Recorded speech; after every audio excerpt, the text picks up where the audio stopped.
নমস্কার, রনিতার রান্নাঘরে সবাইকে স্বাগত। রবিবারের সন্ধ্যায় যদি এক প্লেট ফুচকা হয় তাহলে রবিবারের সন্ধ্যের আড্ডাটা একদম জমে যাবে, তাই না?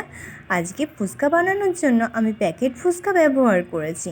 প্রথমেই গ্যাস অন করে কড়াই বসিয়ে কড়াইতে তেল দিয়ে ফুচকাগুলো একে একে ভাজা করে নিলাম। এই ফুচকা কিন্তু খুব তাড়াতাড়ি হয়ে যায়। ফুচকার থালাটা দেখো মনে হচ্ছে এক থালা ভালোবাসা। ফুচকার আলুর জন্য আলুটা সিদ্ধ করে নিয়েছি।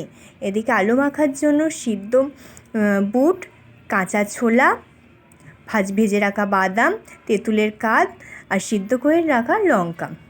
এদিকে ফুচকার জলের জন্য একটা পাত্রে জল দিয়ে তেঁতুলের কাঁদ দিয়ে দিলাম বিট লবণ, সিদ্ধ করে রাখা কয়েকটা লঙ্কা মেখে দিয়ে দিলাম ভাজা মশলার মধ্যে আমি শুকনো খোলায় ধনে, জিরে, শুকনো লঙ্কা নিয়ে গুঁড়ো করে নিয়েছি।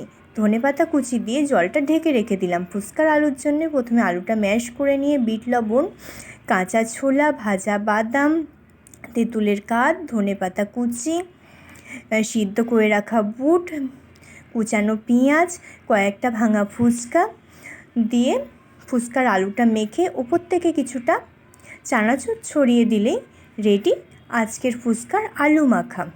ভিডিওটা যদি আপনাদের ভালো লাগে লাইক, কমেন্ট, শেয়ার করে পাশে থাকবেন। ইউটিউব থেকে দেখলে পেজটিকে সাবস্ক্রাইব করে দেবেন। ভালো থাকবেন, সুস্থ থাকবেন। আবার আসবো পরের একটি রান্নার ভিডিও নিয়ে। ধন্যবাদ।